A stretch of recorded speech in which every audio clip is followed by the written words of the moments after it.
예, 지난 시간에 이어서 오늘은 로마서 7장입니다. 로마서 6장, 7장, 8장 전 하나가 세트로 되어 있다고 말씀을 드렸었는데요.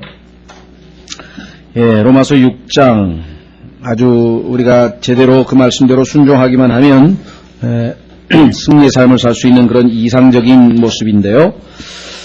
반면에 7장은 그와 같이 이상적인 삶을 살지 못하고 우리의 현실의 삶을 보여줍니다.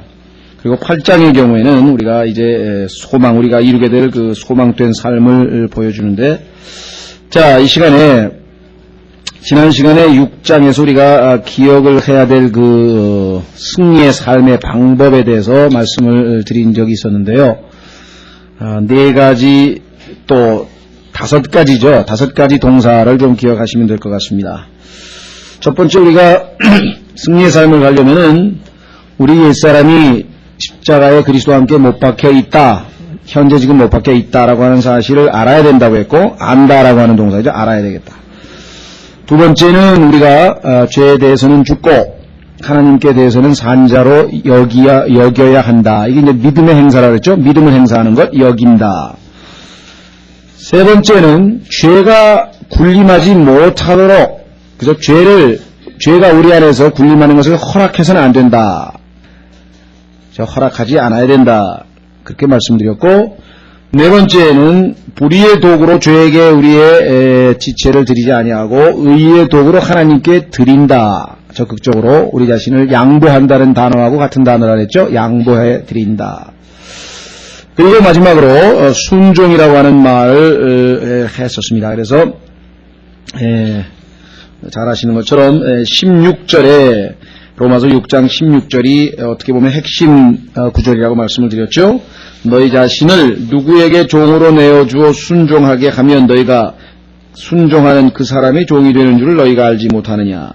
혹은 죄의 종으로 사망에 이르고 혹은 순종의 종으로 의에 이르느니라. 자, 결국은 이제 그리스도인이 된 이후에는, 그리스도인이 되기 이전하고는 달리 이제 우리는 죄로부터 해방되었기 때문에 자유인이기 때문에 선택의 여지가 있다는 것이죠. 내가 죄의 종으로 주님께 내 자신을 드리든, 죄의 종으로 드리든 의의 종으로 드리든 간에 그 나의 선택에 달려있기 때문에 결국은 우리에게는 굉장한 큰 책임감도 역시 동시에 주어지는 것이다. 변명의 여지가 없다는 것이죠. 과거에는 구원받기 이전에는 죄의 종이니까 죄를 짓더라도 어떤 의미에서는, 물론 결국은 내가 짓는 거지만 어떤 의미에서는 주인이 시키는 대로 했으니까, 주인이 시키는 대로 했는지 모르지만 예수 그리스도를 믿는 순간에 그리스도께서 우리 안에 들어오셔서 우리의 옛 사람을 십자가에 못 박고 우리가 이제 죄로부터 해방받았다고 성경에서 선언했기 때문에 더 이상 우리에게 주인이 없는 거죠. 결국은 이제 내가 어떤 삶을 사느냐를 선택을 하게 되는데요. 그래서 우리의 책임이 아주 크다, 이렇게 말씀을 드렸었습니다. 자, 이상적인 상태로 보자면은 당연히 우리가 승리의 삶을 살아야 될 것 같은데, 실제적인 삶에서 봤을 때는 다른 요소 하나가 또 개입합니다. 그것이 오늘 공부하려고 하는 율법의 요소인데요. 이 율법이라고 하는 것이 두 가지 기능을 하는데, 죄가 율법을 이용을 해가지고 우리를 죄를 짓게 만드는 거죠. 죄가 우리를 종으로 다시 삼는 것이고요. 그 다음에 속여서 우리를 죽였다. 이 두 가지가 지금 로마서 7장 8절과 로마서 7장 11절 두 군데에 나와 있습니다. 그래서 율법이라고 하는 요소가 가미되면서 우리가 이 승리의 삶을 사는데 또다시 걸림돌이 되는 것인데요. 자, 그래서 이제 율법과 그리스도인의 관계에 대해서 좀 살펴보려고 합니다. 그래서 7장 1절부터 보시면, 형제가 내가 법을 아는 자들에게 말하노니, 물론 1차적으로는 구약의 율법을 얘기하는 것입니다. 그러나 문맥으로 봤을 때에는 우리가 양심의 법이라는 것도 있었다 그랬죠. 그래서 양심의 법이라는 것도 있었다고 말씀했기 때문에 꼭 여기서는 유대인들의 율법 얘기만 하는 것은 아닙니다. 법이라고 하는 것은 옳고 그름을 판단해 주는 그런 기준이기 때문에 조금 넓게 해석하면은 옳고 그름을 안다 이거죠, 우리가. 이것은 옳은 일이고 이것은 그런 일이라는 것을 안다. 자, 너희는 법이 사람이 살아있는 동안에만 그를 지배하는 줄 알지 못하느냐. 그렇습니다. 죽은 사람에게 법을 요구할 수는 없는 거죠. 법을 지키라고 할 수도 없는 것이고 법에 정해진 형벌을 받으라고 할 수도 없는 것이죠. 왜? 죽었으니까. 그래서 살아있는 동안에만 지배하는 것은 뭐 너무나 당연한 이야기입니다. 이런 남편 있는 여인이 그래서 구약시대에 특히 레위기에 나와 있는 율법 얘기를 했는데요. 뭐 꼭 구약시대에 아니더라도 일반적으로 상식적으로 법이 있는 나라는 다 마찬가지겠죠. 이런 남편 있는 여인이 자기 남편이 살아있을 때에는 법으로 그에게 매여 있으나 만약 남편이 죽으면 자기 남편의 법에서 벗어났기 때문이니라 했습니다. 아주 스페인어의 단어에 보면요, 이 부인이라고 하는 뭡니까? 부부라고 하나요? 부부라고 하는 그 단어가 이 에스포사라고 하는 단어가 있는데 에스포사. 그 단어에는 두 가지 뜻이 있어요. 하나는 부부란 뜻이 있는가 하면은 또 하나는 수갑 있죠, 수갑을 채우는 거예요. 그러니까 묶여 있는 거죠. 그렇죠? 양손을 수갑을 채웠으니까 묶여 있다 이 말이죠. 아주 이 결혼이라고 하는 것이 무엇인지를 정확하게 설명해 주는 그런. 자, 그래서 묶여 있는 거죠. 매여 있다 그랬어요. 자, 만일 남편이 죽으면 자기 남편의 법에서 벗어나기 때문이니라. 3절. 그런즉 만일 그녀가 자기 남편이 살아있을 때에 다른 남자와 결혼하면 간부라 할 것이로되 그녀의 남편이 죽으면 그 법에서 해방되나니 다른 남자와 결혼할지라도 간부가 되지 아니하느니라. 그래서 죽음으로 인해서 법으로부터 해방받는 것을 설명했는데 뭐 구약의 율법이든 간에 또 이 세상의 실정법이든 간에 충분히 납득이 되는 것이죠. 자, 이것을 얘기하면서 결국 이제 그리스도와 우리와 율법과의 관계를 지금 얘기합니다. 그러니까 지금 등장인물은요, 옛 남편이 있는 것이고요, 그 다음에 내가 있는 것이고요, 그 다음에 법이 있는 것이고요. 그런데 내가 법에 대해 죽었기 때문에, 죄송합니다. 옛 남편이 죽었기 때문에 이제 법이 더 이상 나에게 남편에게 순종할 것을 요구할 수 없고, 그 다음에 새 남편과 결혼할 수 있게 되었다.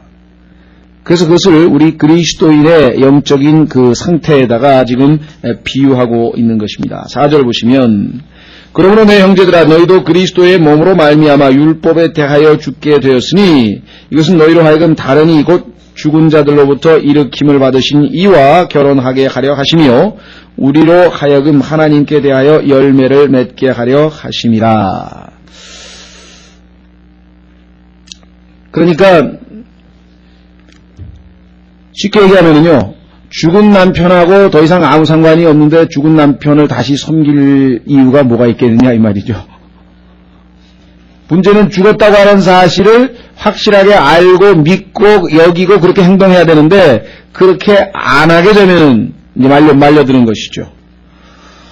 과거에 제가 이 학교에 있을 때 소설을 하나 이제 물론 뭐 전공이니까 어쩔 수 없이 소설을 보는데 그 소설 중에 재미있는 소설이 하나 있어요. 그게 뭐냐면은 소설 제목이 죽은 남편과 5시간이라는 소설인데 남편이 죽었어요. 그 남편을 관에다가 딱 놓고, 그렇죠? 관에다가 딱 놓고 부인이 그 앞에 딱 앉아가지고 그 남편하고 5시간 동안 얘기하는 게 소설 내용인데 재미있는 것은 남편이 아마 좀 보수주의자고 이 부인은 조금 진보주의자였는지 하여간 생전에 남편이 했던 얘기를 떠올리면서 거기에 대해서 반박을 하는 내용이에요. 참 재밌죠. 그렇죠? 근데 재밌는 거는 남편이 한 얘기가 전부터 성경 구절로 돼 있어요. 당신이 옛날에 성경 구절을 들어서 이렇게 나에게 얘기하였는데 그것이 꼭 옳은 것입니까? 하면서 중얼중얼 대면서 혼자 써놨어요. 그래서 뭐 다른 소설도 다른 소리지만 이 사람 성경 구절 가지고 남편하고 대화하니까 아주 흥미있게 본 적이 있었는데요. 얘기가 좀 빗나갔습니다만은 그럼 무슨 소용이 있겠어요? 그 남편이 살아나가지고 그래 내가 잘못했어 하고 얘기를 할 겁니까? 아니면은 그래도 나를 섬기라고 할 거예요. 이미 죽은 남편이죠. 그래서 죽은 남편에 대해서 미련을 가질 필요가 없다라고 하는 것입니다. 이 내용은 사실 역사적으로 다윗과 아비가일이라고 하는 이 사이에서 실제적으로 있었습니다. 여러분 잘 아시는 것처럼 아비가일은 참 아주 영적인 여자였죠. 그래서 미국의 그 목사 부인들 보면은 좋아하는 성경의 여자 얘기하라면 아비가일 듣는 사람이 의외로 굉장히 많습니다. 아비가일 하면서 얘기를 많이 하는데, 어쨌거나 하여간 이 나발이라고 하는 좀 벨리알의 자식이라 아주 정말 형편없는 그러한 남편이 있었어요. 아주 형편없는 남편이 있었는데, 그 하나님께서 그 남편을 결국은 죽이셨죠. 네, 하나님께서 남편을 죽이시고 하나님의 마음에 합한 자로 불렸던 왕, 그죠? 당대에 이제 왕이 될 다윗과 결혼할 수 있도록 그렇게 해 주셨습니다. 그렇죠? 예, 따라서 아비게일이 죽은 나발을 다시 마음으로 생각하고 할 여지가 없는 것이죠. 해방시켜준 것, 해방된 것 자체가 그녀에게는 아주 큰 축복이 된 것입니다. 자, 그래서 예수 그리스도께서도 동일한 방법을 사용하신 것입니다. 그런데 예수님께서는 우리를 진짜 죽이실 수는 없는 거죠. 그렇죠? 그래서 십자가에서 죽으실 때 우리를 대신해서, 대표해서 우리를 그 안에다가 하나님의 영적으로 우리를 그 안에다 넣고 십자가에서 죽으시면서 우리의 옛사람도 같이 십자가에 못 박게 하셨죠. 그래서 우리가 죽고 우리가 새 사람으로 살아나고 예수 그리스도께서도 부활하시고, 그래서 우리는 새 사람이 되어서, 옛사람은 죽고 새 사람이 되어서 새 신랑과 혼인하게 되었다. 새로운 결혼. 성경에 우리의 신분에 대해서 말씀해 주는 것입니다. 그래서 한번 확인해 보겠습니다. 고린도전서 6장 17절에 보시면, 고린도전서 6장 17절에 보시면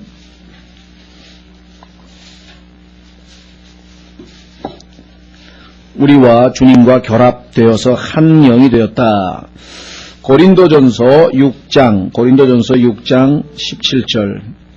고린도전서 6장 17절. 그러나 주와 결합하는 자는 한 영이니라.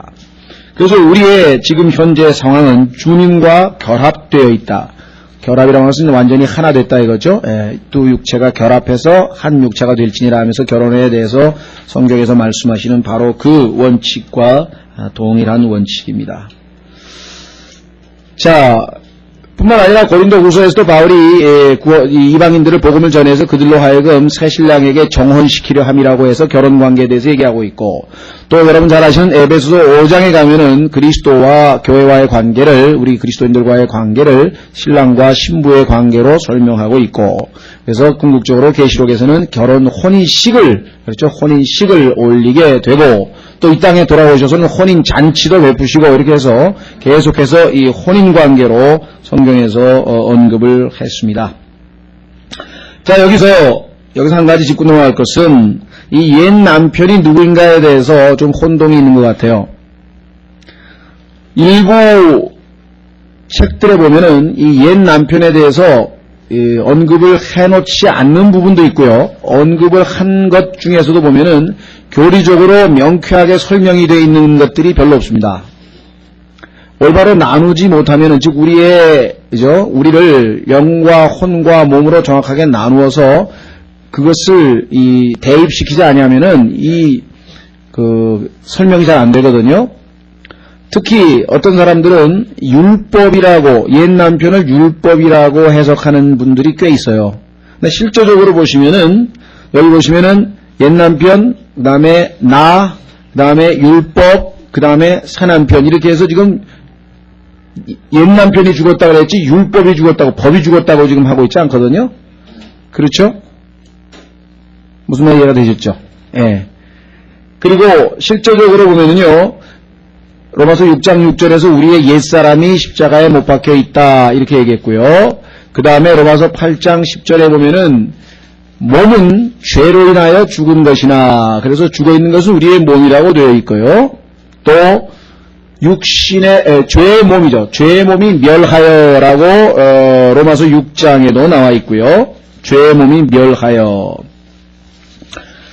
그래서 실제적으로 이 성경에서 여기서 언급하고 있는 옛 남편은 우리의 옛 사람 또는 우리의 육신 또는 우리의 몸 뭐 등등 그렇게 표현할 수가 있겠습니다.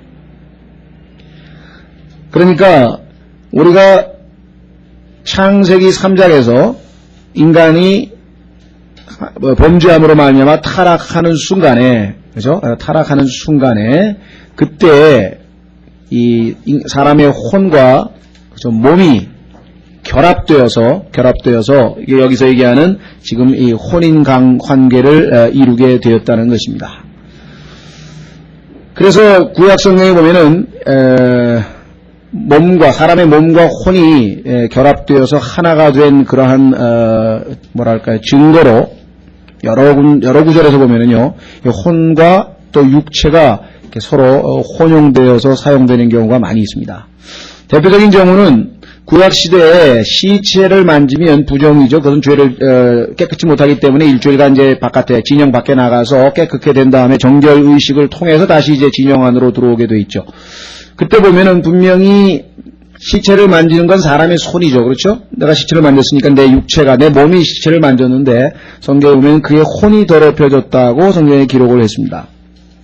다시 말하면 몸과 혼이 사실 붙어서 하나이기 때문에 실제적으로 혼이 더럽혀진 거나 몸이 더럽혀진 거나 마찬가지로 성경에 그렇게 설명을 했습니다. 자, 문제는 그리스도인이 될 때에 우리 지난번에 골로새서 2장에서 본 것처럼 성령께서 우리 안에 들어오셔서 말씀의 칼이죠. 말씀의 칼로 우리의 혼과 몸을 나누셨어요. 그것을 나누게 된 사실을 성경에서 뭐라고 얘기하냐면은 내 혼이 육신의 죄들의 몸을 벗어버렸다. 그냥 딱 달라붙어가 둘이 하나로 붙어 있었는데 벗어버렸다라고 이렇게 설명을 합니다. 한번 확인해 보겠습니다. 골로새서 2장. 골로새서 2장으로 가시면은 영적 할례에 대한 설명을 이렇게 합니다.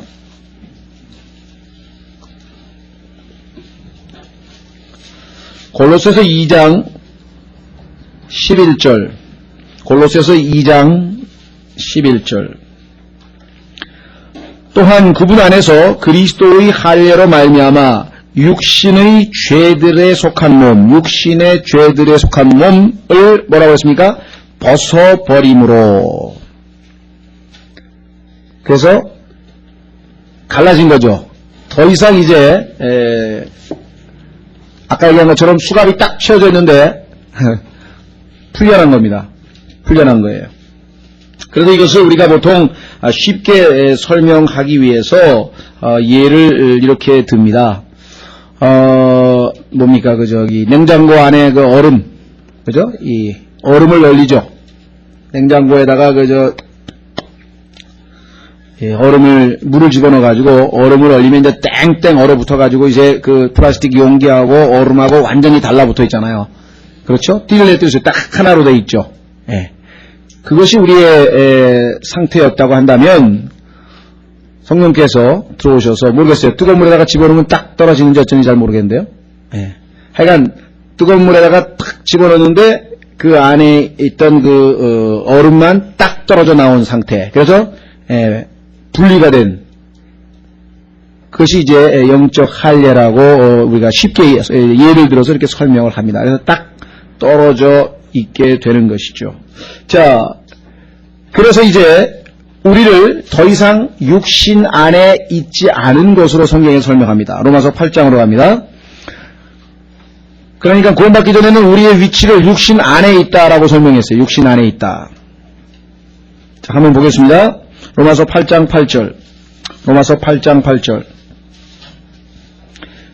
자, 그런즉 육신 안에 있는 자들은 하나님을 기쁘시게 할 수 없느니라. 이거 불가능이죠. 그죠? 구원받지 못한 사람은 육체하고 죄의 종이기 때문에 하나님을 기쁘시게 할 수가 없는 것은 너무나 당연한 겁니다. 능력이 없는 거죠. cannot. 할 수 없다. 그런데 9절 보세요. 로마서 8장 9절. 그러나 너희 안에 하나님의 영께서 거하시면, 그럼 뭐 구원받은 사람은 다 하나님의 영이 우리 안에 들어와 계시니까. 그러면 어떻게 되겠습니까? 너희가 육신 안에 있지 아니하고 성령 안에 있나니. 자, 위치가 육신 안에 있지 아니하고 성령 안에 있다니 그랬어요. 그건 이제 성령 침례로 말미암아 우리의 몸은 아니지만 우리의 속사람은, 우리의 이 겉사람이 아닌 이 속사람은 성령 안에 거하게 되죠. 자, 그래서 우리는 육신 안에 있는 것이 아니라 이제 성령 안에 있게 되었다. 아담 안에 있는 것이 아니라 그리스도 안에 있게 되었다. 이렇게 표현을 합니다. 자, 그래서 문제는 어디 있느냐? 성경을 읽다 보니까 우리가 육신 안에서 살고 있다 이런 표현이 나와요. 한번 확인해 보겠습니다. 갈라디아서 2장 20절. 혼동이 생겨요. 가만히 있어봐. 분명히 지금 구원받기 전에 우리의 상태는 육신 안에 있다. 구원받은 후에는 육신 안에 있지 않다 하고 지금 로마서 8장 8절하고 8장 9절에는 딱 대조를 이루어서 설명을 했는데 성경의 몇몇 구절에 보면은 성령의 몇몇 구절에 보면은요. 두 구절만 보죠. 갈라디아서 2장 20절 보시면 갈라디아서 2장 20절에 보시면요. 내가 그리스도와 함께 십자가에 못 박혔으나 그럼에도 불구하고 살고 있나니 이제는 내가 사는 것이 아니요 오직 그리스도께서 내 안에 사시는 것이라 해놓고요. 그 다음에 뭐라 했습니까? 지금 내가 육체 안에서 사는 삶은 이게 좀 모순되는 것 같지 않습니까? 분명히 조금 전에 육체 안에 없다 그랬잖아요. 육체 안에 있는 거는 과거 우리 구원받기 전의 상태라 그랬는데 왜 여기는 지금 구원받은 바울이 육체 안에서 살고 있다고 했는가? 그렇죠. 예, 고린도 후서도 한번 보겠습니다. 고린도 후서 10장 3절에도 보면은 우리가 육체 안에서 걷고 있다 이렇게 돼 있어요. 육체 안에서 행하고 있다. 그럼 이게 또 얘기가 어떻게 되는 거냐? 고린도 후서 10장 3절 고린도 후서 10장 3절 비록 우리가 육신 안에서 행하나 자 그럼 갈라디아도 2장 20절에서도 육신 안에서 산다 그랬죠? 여기도 지금 육신 안에서 행한다 그랬죠? 그런데 육신을 따라 싸우지 아니하노니 이렇게 돼 있어요. 자 그럼 이걸 어떻게 이해를 해야 될 것인가? 바로 아까 제가 예를 들었던 그 예를 아마 좀 잘 생각해 보시면 이해가 될 겁니다. 자, 분명히 아까 그 플라스틱 용기하고 그 얼음하고는 들러붙어 가지고 딱 하나가 돼 있죠? 이래서 성경에서는 육신 안에 있다 그래요. 그런데 그게 뜨거운 물속에 딱 들어가 가지고 딱 떨어져 가지고 이제 달라붙어 있는 상태는 아니죠? 예, 그래서 우리는 육신 안에 있지 않다고 성경에서 설명을 했어요. 그런데 여전히 어디에 있어요? 지금 떨어져 있긴 있지만은 위치는 여전히 지금 그 용기 안에 담겨져 있기는 있죠. 무슨 말이가 되겠습니까? 완전히 지금 바깥으로 떨어져 나간 건 아니잖아요. 우리가 지금 육체를 떠나버린 상태가 아니잖아요. 바울처럼 셋째 하늘로 올라가면서 아예 육체를 떠나가지고 셋째 하늘로 가버린 상태가 아니잖아요, 지금. 그러니까 지금 우리의 이 소위 말하는 육체의 장막은 여전히 있고 다만 안에서 옛날처럼 딱 달라붙어가지고 부부관계처럼 하나로 딱 붙어있던 것이 영적 할례로 지금 떨어져가지고 느슨한 상태로 그렇죠? 그래서 주님께서 오시면 어떻게 돼요? 몸은 남고 올라가 버린단 말이에요. 언제든지 떠날 수 있게끔 돼 있다. 그렇죠? 다만 이 땅에서 주님 오실 때까지는 뭐예요? 이 육신의 장막을 우리가 거주하는 장소로 소재지로 사용하실 거예요. 하나님께서. 그래서 우리가 이 사실을 영적 할례라고 하는 사실을 잘 이해하지 못하게 되면은 성경에 있어서 모순되는 구절들을 이해하기가 좀 어렵습니다. 아니 금방 우리는 육신 안에 없다 그랬다가 금방 육신 안에서 행한다 그랬다가 육신 안에서 산다 그랬다가 이게 도대체 무슨 말이냐? 지금 소위 말하면 지리적으로 geographically 그러니까 지리적으로 봤을 때는 여전히 그대로 담겨는 있죠. 그러나 옛날처럼 딱 달라붙어서 하나 된 건 아니죠. 무슨 말이가 되겠습니까? 예. 그래서 더 이상 이 이제 플라스틱 용기하고 이게 둘이 들러붙어서 딱 부부처럼 된 건 아니고 떨어졌거든요. 그래서 아까 육신의 죄들의 몸을 벗어버렸다. 벗어버리긴 버렸어도 여전히 거기에 지금 위치적으로 볼 때는 머물러 있는 것이죠. 자, 조금 이해가 아마 되셨으리라고 좀 생각이 됩니다. 그렇죠? 자, 그래서 이제 우리는 이 결혼에 대한 이야기를 지금 마저 마치게 됐는데요. 그 다음에 4절에 그러므로 내 형제들아 너희도 그리스도의 몸으로 말미암아 율법에 대하여 죽게 되었으니, 자, 이 그리스도의 몸이라고 하는 것은 예수님께서 십자가에서 죽으실 때 우리도 함께 주님과 하나가 되어서 죽은 것으로 간주되니까 결국은 율법에 대해서 죽은 거죠. 그래서 그리스도의 몸으로 말미암아 했을 때에는 이 로마서 8장 3절에 얘기한 바로 그것입니다. 로마서 8장 3절을 보시면은요, 로마서 8장 3절. 그러므로 이제 그리스도 예수님 안에 있는 자들 곧 육신을 따라 걷지 아니하고 성령을 따라 걷는 자들에게는 정죄함이 없나니 이는 그리스도 예수님 안에 있는 생명의 성령의 법이 죄와 사망의 법에서 나를 해방하였습니다. 3절 보세요. 율법이 육신으로 말미암아 연약하여 능히 하지 못하는 것을 하나님께서는 하시나니 곧 자신의 아들을 죄 있는 육신의 모양으로 보내시고, 육체를 입고 이 땅에 예수님이 나타나셨죠. 또 죄로 인하여 육신 안에 죄를 정죄하셨느니라. 그래서 예수님께서 육신을 입은 채로 십자가에서 정죄될 때 육신을 하나님께서 죄를 정죄한 셈이 되었다. 자, 그래서 다시 로마서 7장 4절로 옵니다. 그러므로 내 형제들아 너희도 그리스도의 몸으로 말미암아 율법에 대하여 죽게 되었으니, 자, 율법이 죽은 게 아닙니다. 율법이 죽은 게 아니고 율법에 대하여 나의 옛사람이 죽은 거죠. 이것은 너희로 하여금 다른 이 곧 죽은 자들로부터 일으킴을 받으신 이와 결혼하게 하려 하심이요. 자, 예수님께서 십자가에서 죽으신 이유 여러 가지가 있습니다. 그런데 그 중에 하나는 뭐예요? 그리스도께서 우리 안에 들어와서 우리와 혼인을 해야 되는데, 자, 다윗이 아비가일과 혼인을 하려면 아비가일의 남편이 죽어야만 가능한 것이죠. 그래서 예수님께서 우리와 혼인하려면 뭐예요? 우리의 옛 남편이 죽어야만 가능한 것이죠. 그 방법이 그리스도께서 십자가에 죽으시는 방법이었다. 그래서 결국은 우리와 이 혼인을 해서 그 다음에 뭡니까? 열매를 맺게 하려 하심이라고 성경에서 말씀을 했습니다. 그래서 우리 이 열매에 관해서는 여러분 잘 아시는 요한복음 15장에 자세하게 나와 있죠. 포도나무와 가지의 비유로 주님께서 말씀하셨고, 그래서 열매는 이제 주님께서 우리를 통해서 맺는 것이죠. 우리가 맺을 수는 없는 거고, 그래서 성경에서 보면은 성령의 열매지 우리의 열매가 아니죠. 성령의 열매다. 자, 이제 5절. 그 까닭은 우리가 육신 안에 있었을 때에는, 자, 구원받기 전의 얘기네요. 아까 나왔죠. 우리가 육신 안에 있었을 때에는, 이게 바로 이제 바울이 우리가 구원받기 전에는 어떤 상태였느냐?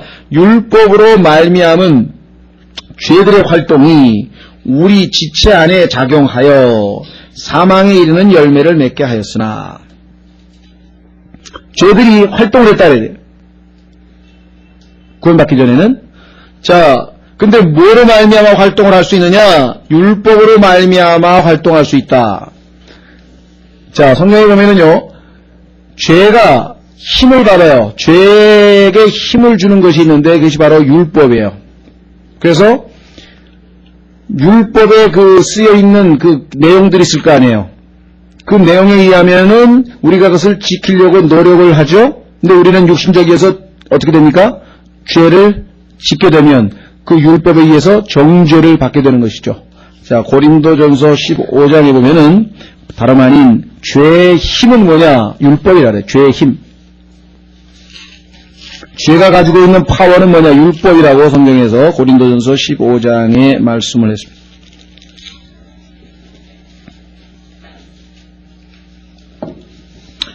고린도전서 15장 55절과 56절에 보시면은요, 오 사망아, 너의 쏘는 것이 무엇이냐? 너의 쏘는 것이 어디 있느냐? 오 무덤아, 너의 승리가 어디 있느냐? 사망에 쏘는 것은 죄요. 죄삭은 사망, 그렇죠? 사망과 죄. 사망에 쏘는 것은 죄요. 그 다음에 뭐라 했습니까? 죄의 힘은 율법이라. 그러니까 율법이 나타나기만 하면 죄가 힘을 얻는 거예요. 율법이 나타나기만 하면 죄가 힘을, 마치 모르겠어요. 이 봄에 요즘에 아주 꽃들도 많이 피고 그랬지 않습니까? 벚꽃도 이제 다 졌지만은 하여간 벚꽃, 개나리, 그 다음에 또 이 나무들도 아주 새롭게 아주 푸릇푸릇 아주 색깔을 지금 초록빛으로 다 바뀌어가요. 어떻게 그게 가능했을까요?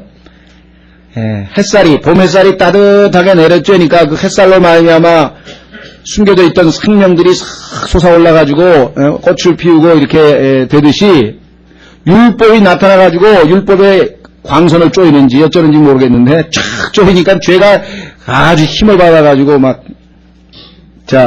로마서 7장에서 바로 그 얘기입니다. 그까지 우리가 육신 안에 있었을 때에는 과거 구원받기 전에는 율법으로 말미암은 죄들의 활동이 우리 지체 안에 작용하여 우리의 지체, 손, 발, 눈, 귀 그래가지고 전부 죄 짓는 대로 몰고 가는 거죠. 마음껏 부려먹는 것이에요.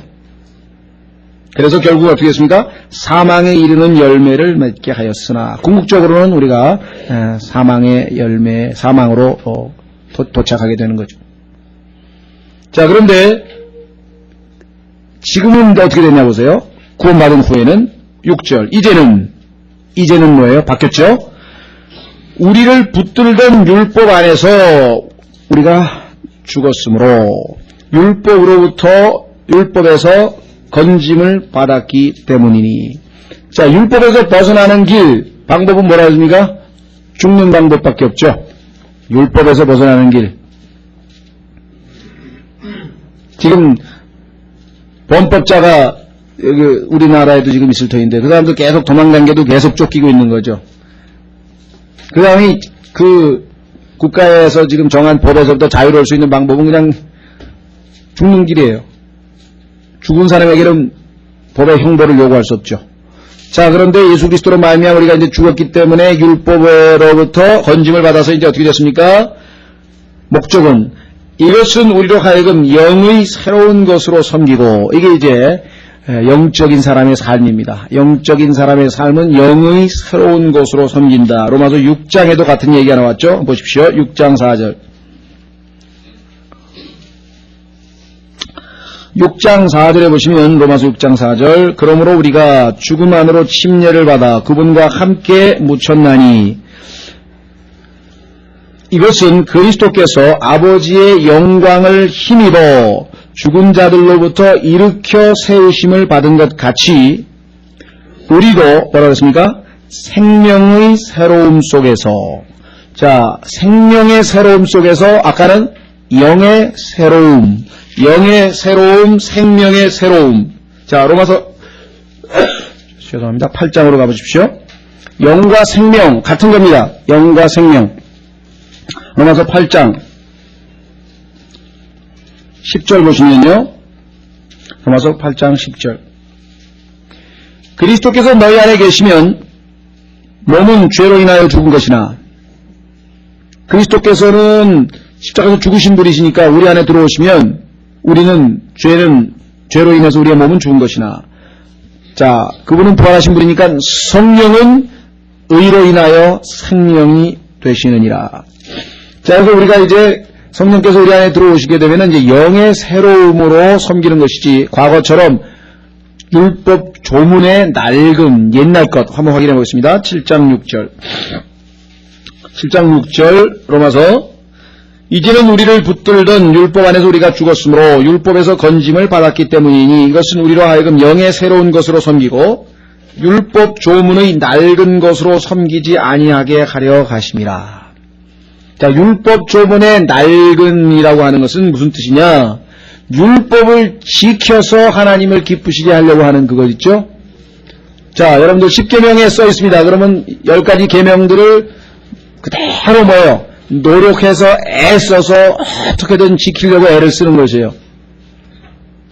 그건 여기 나와 있는 율법 조문의 낡은 것인데, 그렇게 해서 하나님을 올바로 섬길 수 있는 사람이 없죠.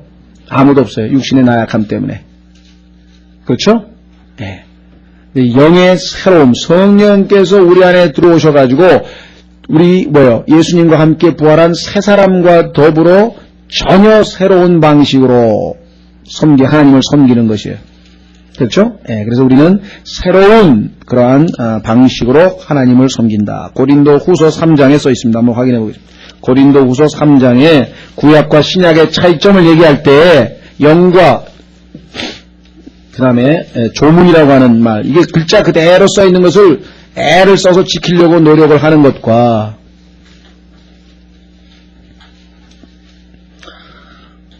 여러분들 율법이라고 하는 것은요, 우리에게 명령을 내려요. 하라, 하지 말라. 그리고 하지 않으면 뭐예요? 못하면 죄를 지적하죠. 너는 부모를 공경하라 그랬는데 공경 안 했으니까 죄인이다. 살인하지 말라 그랬으니까 살인했으니까 죄다. 그래서 형량을 정해주고 그렇게는 해요. 그러나 우리에게 예를 들면 부모를 공경하라 또는 뭐 살인하지 말라 했을 때 그와 같은 의로운 일을 행할 수 있는 힘은 제공해주지 않아요. 하라고 명령만 내리고 그 다음에 죄만 정하지 힘을 안 준다 이게. 그런데 우리 안에 들어오신 은혜, 우리 안에 들어오신 그리스도께서는 어떻게 합니까? 우리에게 그것을 행할 수 있는 힘을 제공하는 거죠. 그 차이. 자, 고린도후서 3장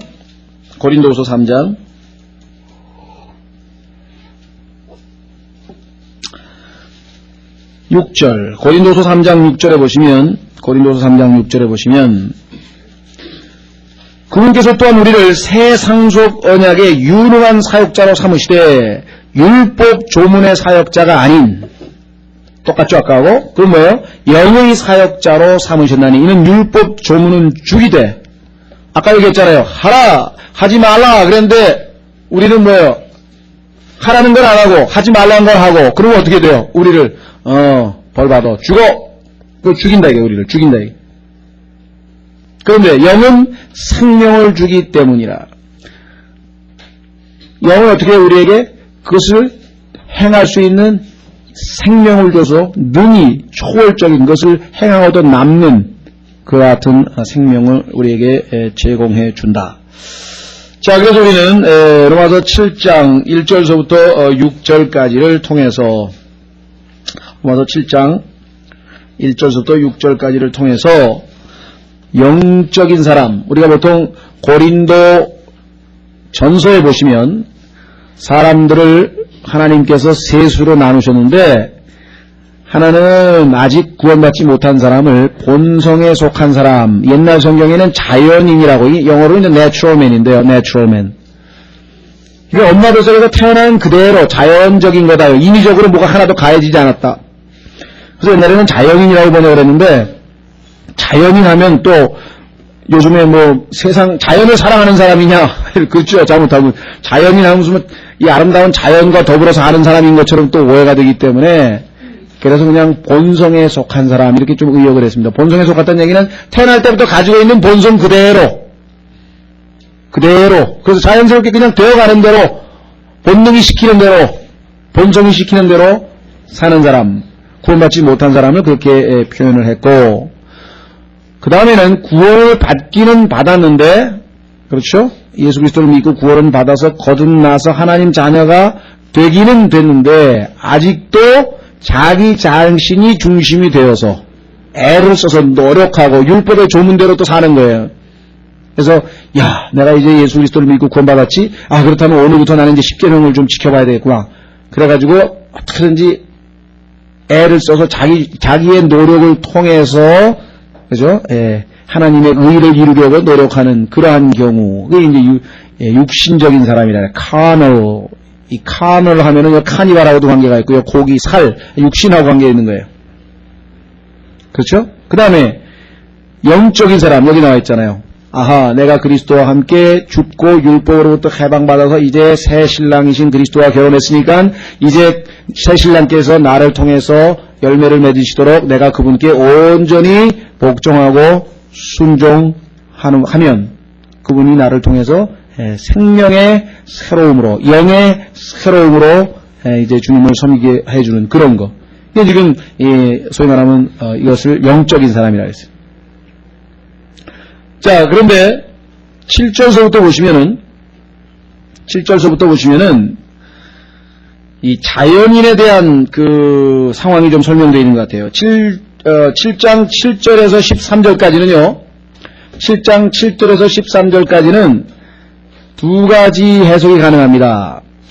사람들 중에는 7장 7절에서부터 13절까지를 이것은 바울이 구원받기 전의 체험을 얘기하는 것이다 이렇게 주장한 사람하고요. 구원받은 후의 이야기다 이렇게 주장한 사람이 있는데, 문맥으로 봐서는 구원받기 전에 자연인이었을 때의 상태인 것 같아요. 왜냐하면 시제가 전부 과거 시제로 되어 있어요. 다만 14절부터 보면은 내가 율법은 거룩한데 나는 육신적이다 하면서 그때는 시제가 현재 시제로 바뀌어요. 그래서 맨 앞에는 영적인 사람이 살아야 될 사는 방식에 대해서 설명하고, 그런데 과거 자기가 본성에 속한 사람이었을 때의 체험을 얘기하고, 현재 자기가 처해 있는 상태, 즉 육신적인, 난 지금 현재 육신적이라고 하는 사실을 지금 14절서부터 25절까지 소개하고 있는 것 같습니다. 그래서 시제를 보시면 7절서부터 13절까지가 일단 전부 과거 시제로 되어 있는 것으로 보았을 때 바울이 구원받기 전에 체험이 아닌가 이렇게 지금 생각이 되는데, 거기에 대해서 의견이 두 가지예요. 구원받은 후의 체험이라고 주장하는 그런 책들도 있더라고요. 또 어떤 분들은 아예 언급을 안 해놨기 때문에 굳이 따지지 않는 분도 있고 그렇습니다. 자, 우선 7절에 보시면 그러면 우리가 무슨 말을 하리요? 율법이 죄냐? 율법이 죄는 아니죠. 율법은 우리로 하여금 죄를 지으라고 했습니까? 죄를 짓지 말라 그랬습니까? 아까? 죄를 짓지 말라 그랬죠, 당연히.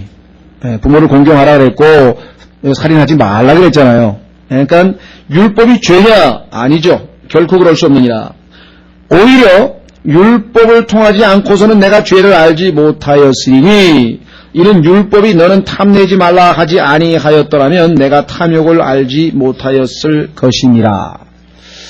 바울은 구원받기 전에 굉장히 율법주의자였습니다. 열심히 구약에서 나와 있는 율법들을 지켰는데 아마 1번서부터 9번까지는 잘 지켰을 것이에요. 외형적인 것들은 얼마든지 지킬 수 있겠죠.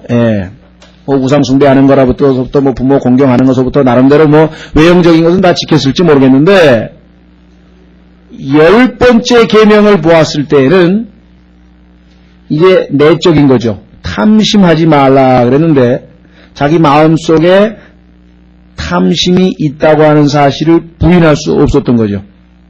그렇죠. 자, 그래서 분명히 이 율법의 기능, 율법이 해야 되는 일은 뭐냐? 율법이 죄를 야기시키거나 죄 자체는 아닙니다만은 죄를 들춰내는 거예요. 죄를 들춰내는 거예요. 내가 그냥 살 때는 아무 죄의식 없이 살았는데 성경에서 그죠? 예를 들면 형제를 미워하는 자는 살인자라 이렇게 지금 딱 성경 말씀을 읽었어요. 그 순간부터 나는 뭐예요? 만약에 내가 누군가 내 형제를 미워하고 있다면 그때부터 나에게는 뭐가 오는 거죠? 죄책감이 생기는 거죠. 근데 그 전까지는 뭐예요? 그런 거 신경 안 썼어요. 그런 그 율법의 내용을 모르고 있었으니까. 그러니까 우리가 모르고 있었을 때는 어떤 상태냐? 9절 보십시오. 전에 율법이 없을 때에는 내가 살아 있었으나, 그렇죠. free, 아주 너무너무 뭐 죄책감이고 뭐 그런 거 없어요. 여러분들 성경을 읽다가 사무엘이 내가 너희를 위하여 기도하기를 쉬는 죄를 범치 아니하겠노라 딱 써 있는 거예요. 저는 그거를 읽기 전에는 기도 안 하는 것 그것도 죄인가? 물론 그거는 기도 많이 하는 게 좋기는 좋겠지만 죄라고 생각은 안 해봤거든요. 아주 성경을 보니까 기도 안 하는 게 죄예요, 죄.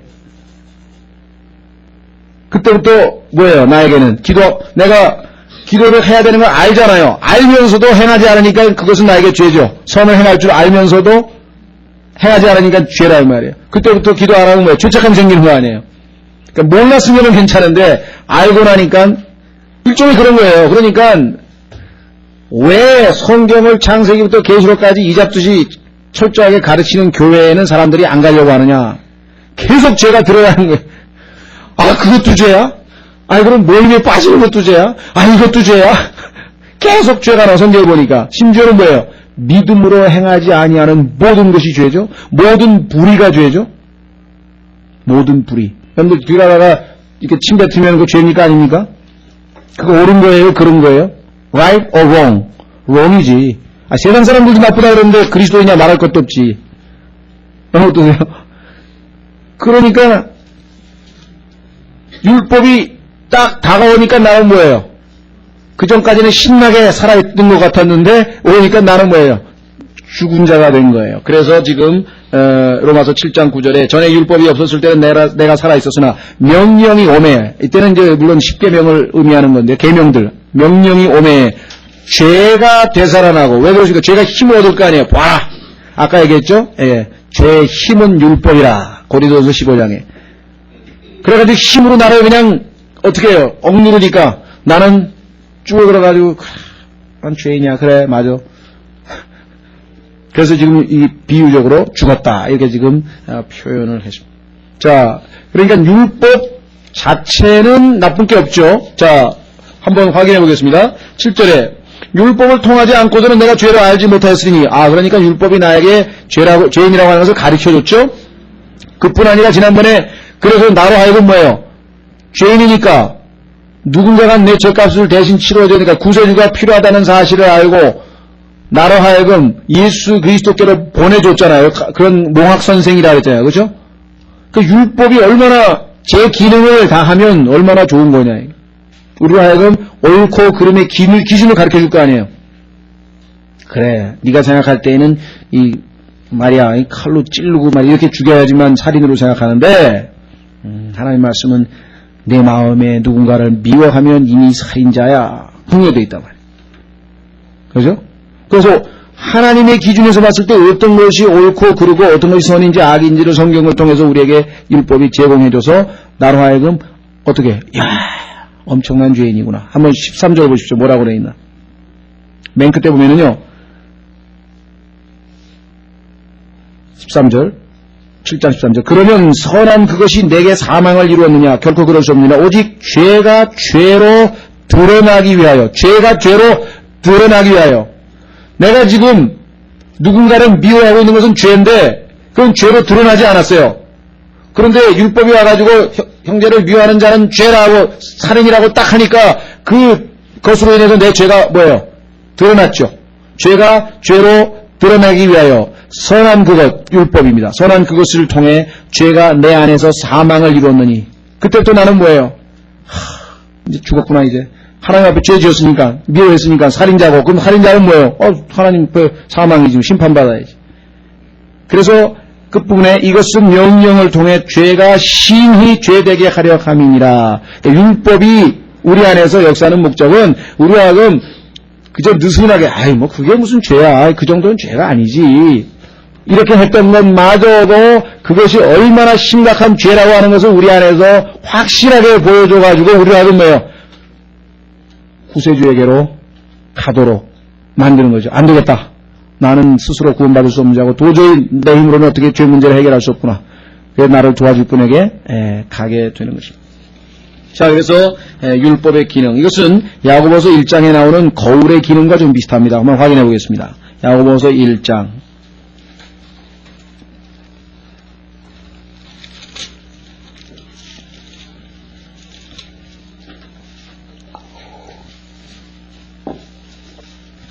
23절, 야고보서 1장 23절.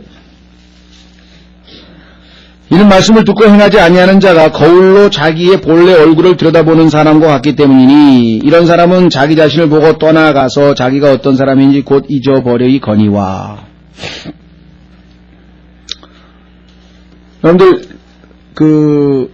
거울을 보니까 내가 여기 때가 묻고 여기 좀 더러운 것 다 보였어요. 그러면 거울이 나에게 해주는 것은 뭐예요? 더러운 것을 지적을 하고 가르쳐는 주죠. 그렇다고 해서 거울을 가지고 얼굴에다 문댄다고 깨끗해집니까? 아니면 거울을 어떻게 깨트려가지고 어떻게 할 수 없죠. 거울이 나에게 가르쳐주는 것은 더럽다는 것만 가르쳐주지 깨끗하게 씻어줄 수 있는 능력은 없어요. 율법도 마찬가지예요. 나에게 너 이거 죄야, 너 이거 죄야, 너 이거 죄야, 그 지적을 해줬지 그 율법이 나에게 정결케 하고 구원을 가져다주고 생명을 주고 할 수는 없다 이거죠. 그러니까 율법으로 인해서 구원 얻고자 하는 노력 자체가 얼마나 허망된 것인가, 안 되는 일을 하는 것이라는 것을 우리가 분명하게 알 수 있습니다. 그래서 미국의 아주 유명한 그 설교자 중에 레스터 롤로프라고 하는 유명한 목사가 있는데 그분이 그런 재미있는 설교를 했어요. 제목이 뭐냐면은 율법 박사님과 은혜 박사님. 제목이. 율법 박사님은, 의학 박사님은 진단을 잘해. 탁 보니까 너 암이야. 그래서 처방전을 탁 써준다 이게. 그러니까 진단과 처방은 잘 내리는데 치료는 안 해준다고. 치료는. 은혜 박사님은 어떻게 하는가? 은혜 박사님은 치료를 해주는 거예요. 그래서 율법의 기능을 우리가 정확하게 알고 있어야 된다. 율법을 지킴으로 의롭게 될 수 없고, 율법을 지킴으로 구원받을 수 없고, 율법을 지킴으로 영생 얻을 수 없다는 사실을 우리가 정확하게 알아야 되겠죠. 모세의 율법 있죠. 구약시대에 보면은. 거기에 보면은 그 제사를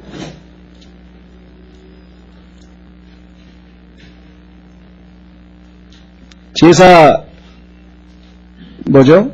그 지내는 방법이 있죠. 죄를 지면은 제사를 지내가지고 죄 용서받는 거 있죠.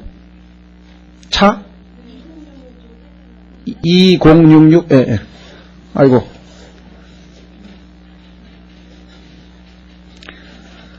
예, 그래서 율법에 따라 그대로 제사를 드려도 결국은 뭐예요? 용서만 받을 뿐이지 정결케 될 수는 없다 그랬잖아요. 그게 유명한 출애굽기 34장에 나와 있는 것이죠. 한번 확인해 보겠습니다. 34장 7절. 출애굽기 34장 7절.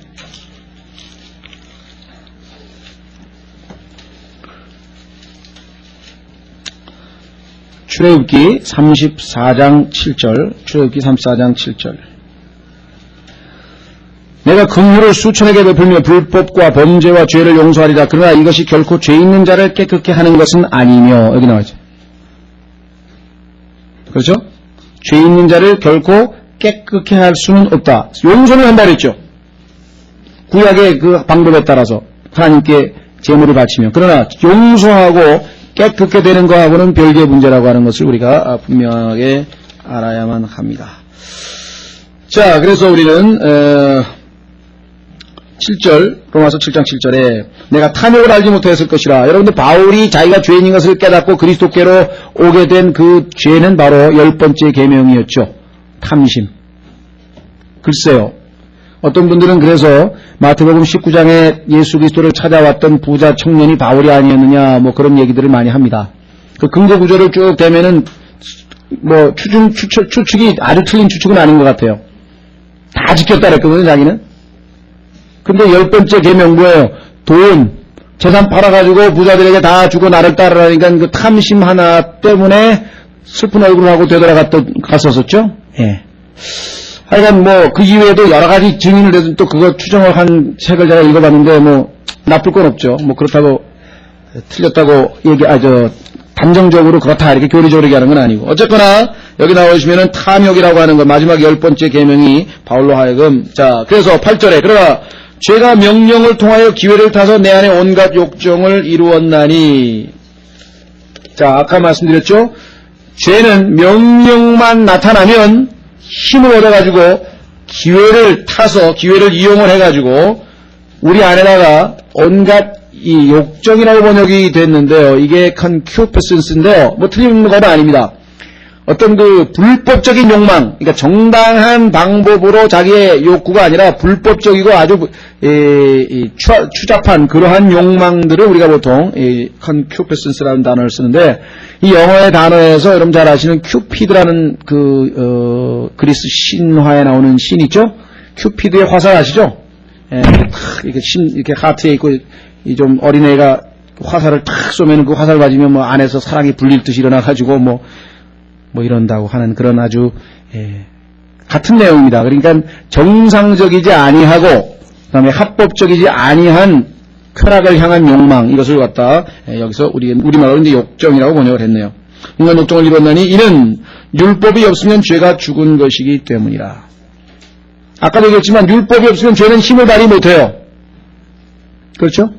율법이 있어야 죄가 힘을 발휘하는데 율법이 없으면은 뭐가 있어야지. 정죄하는 내용이 있어야지 힘을 발휘하지. 그래서 봐, 너 이거 어겼지? 하고 탁 들이대야 되는데 들이댈 게 없잖아요 지금. 자, 그래서 9절에 전에 율법이 없을 때에는 내가 살아 있었으나 아까 말씀드렸죠. 명령이 오매 죄가 되살아나고 나는 죽었도다. 10절 생명에 이르게 하려고 정하신 명령이. 자, 아까 우리 살펴봤는데 하나님께서 원래 율법을 주신 목적은 뭐예요? 그것을 통해서 생명을 주게 하려고 하는 게 원래 목적이었는데 문제는 우리가 육신적이어서 하나님의 원래 의도대로 못하는 거죠. 그렇죠? 그래서 결국은 그것 때문에 반대로 사망에 이르게 하는 것임을 내가 알았나니. 11절 이는 죄가 명령을 통하여 기회를 타서, 아까하고 똑같죠? 8절하고 명령을 통하여 기회를 타서. 자, 아까는 이제 욕정을 일으켜가지고 사망에 이르게 했다고 했는데 이번에는 뭡니까? 속였어요. 속여 그것으로 나를 죽였습니다. 12절 그런즉 율법도 거룩하고 명령도 거룩하며 의롭고 선하도다. 율법 잘못된 거 하나도 없고, 왜? 하나님의 거룩한 기준을 보여줬으니까. 계명 그것도 거룩하고 의롭고 선해요. 문제는 어디에 있어요? 나에게 있는 것이죠. 나에게.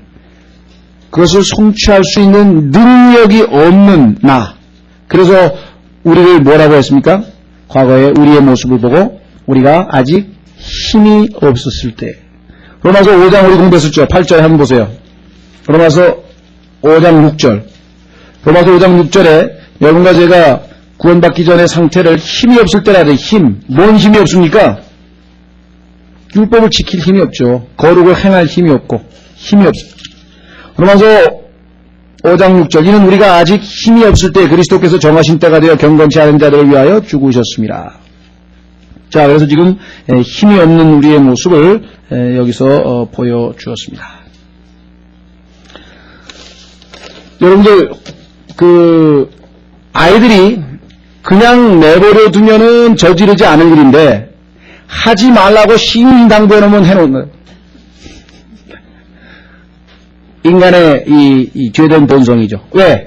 여기 나왔잖아요. 기회를 타가지고 딱 노려보고 있다가 죄가 이렇게 딱 노려보고 있는데 율법이 탁 나타나요. 잔디에 들어가지 마시오 하고 딱 써놓는다고. 그러면 속에서 한번 들어가 보고 싶은데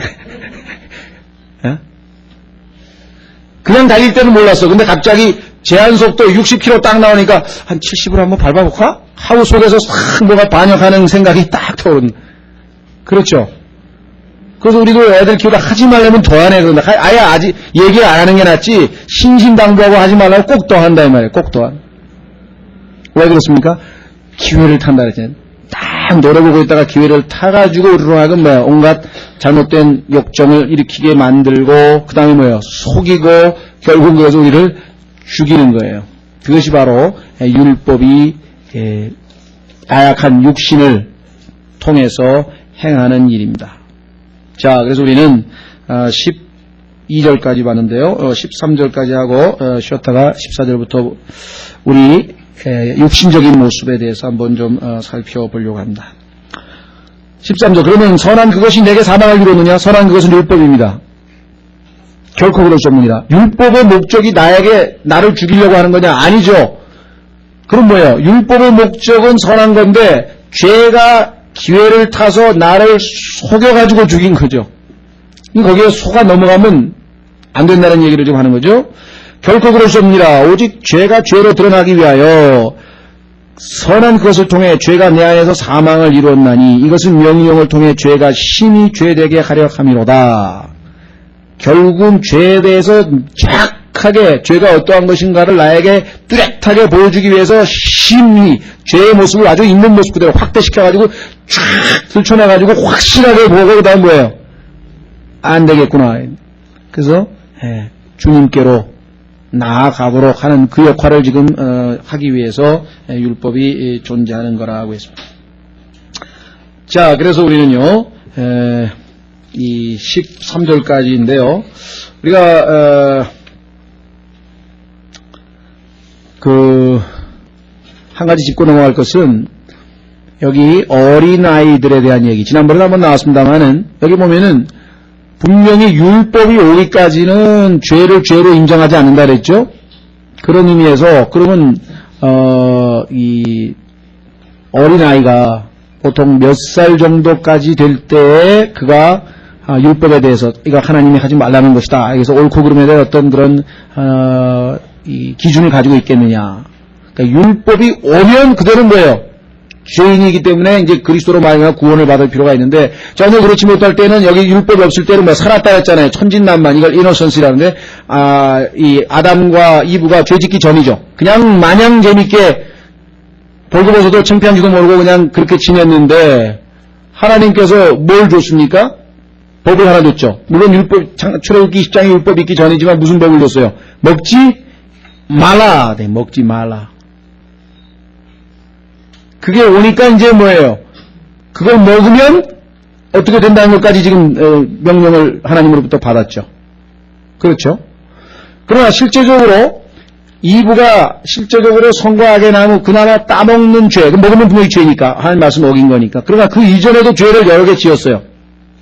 예를 들면 마귀하고 대화할 때 하나님께서 먹지도 말고 뭐라 하세요? 만지지도 말라 그랬다 그래가지고 속에 있는 하나님을 향한 그런 어떤 불평 불만을 드러냈었죠. 그 다음에 또 하나님 말씀을 지멋대로 변경을 시키 빼고 더하고 해버렸죠. 그렇죠. 그러면 이미 이 이분은 죄를 지은 겁니까 아닙니까? 지었죠. 더더군다나 하나님의 말을 완전히 뒤바꿔가지고 마귀가 한 거짓말에도 뭐 귀를 기울였죠. 근데 그때까지는 이브를 죄로 인정하지 않았어요. 왜? 그것을 처벌할 법이 없어요. 그러면 언제 이브의 죄가 촥 드러났어요? 따먹는 순간에 먹지 말라 하신 하나님의 말씀이 율법이 쫙 비치니까 뭐예요? 죄가 팍 드러났죠. 그렇죠? 예, 그래서 그 율법의 기능을 여러분들이 기억하시면 됩니다. 이 밧세바가요, 아이를 낳고, 그 다음에, 낳은 첫 번째 아이가 결국은 죽었죠. 근데 그때 어떻게 했습니까, 다윗이 음식 기도까지 하면서 하나님께 살려달라고 했는데, 기도 응답이 안 되고 죽었어요. 그러면 사실은 친아들이 생각할 때는 더 슬퍼야 되잖아요. 왜? 자식이 죽기 전에도 금식 기도를 했는데, 죽었으니까 더 슬퍼야 될 줄 알았는데, 다윗이 갑자기 깨끗하게 씻더니 밥 가져오라 해가지고 차려가지고 상차려서 먹었단 말이에요. 왜 그랬을까요? 거기에 나오잖아요. 그 아이가 내게로 올 수는 없지만 나는 그 아이에게로 갈 수 있느니라. 그 아이가 어디 갔어요? 낙원에 하나님 그 품으로 갔으니까. 그렇죠? 왜? 비록 어떤 우리가 얘기하는 잘못된 관계에서 태어난 그런 죄악의 씨앗인지 모르지만은 그는 뭐예요? 법이 없잖아요. 그는 뭐 법에 대해서 전혀 적절 게 없으니까. 따라서 다윗은 뭐예요? 마음의 평안을 되찾고 그렇게 행동한 것을 보게 됩니다. 이사야서 한 구절 찾고 쉬었다가 하겠습니다. 이사야서 57장 하나 보시면은요.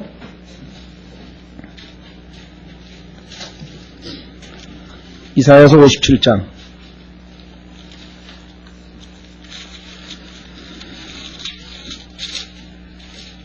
(1절) (2절에) 보시면 이사야서 57장 1절 2절 의로운 자가 멸망할지라도 마음에 두는 자가 없고 긍휼이 풍성한 자들이 끌려갈지라도 의로운 자가 다가올 재앙을 피하여 끌려간 줄로 깊이 생각하는 자가 없도다. 다가올 재앙. 그렇죠? 여러분들 어린아이가 분명하게 자기의 어떤 죄의식을 갖기 전에 예를 들면 뭐 죽은 사람도 있잖아요. 심지어는 낙태가 돼서 죽은 아이도 있을 것이고 교통사고로 죽은 아이도 있을 거 아니면 태어나면서부터 죽은 아이도 있을 것이고 수없이 많은 사람 죽은 아이들이 있죠. 어떤 의미에서 보면은 그런 아이들은 다가올 재앙을 피한 것이에요. 그 아이가 자라나가지고 구원받지 못하고 계속해서 60, 70 살다 나중에 지옥으로 가게 되는 것보다는 어떤 의미에서는 훨씬 나은 것인지도 모른다는 것이죠. 예. 그래서 이 율법에 대해서 우리 살펴봤고 좀 쉬었다가 7장 14절서부터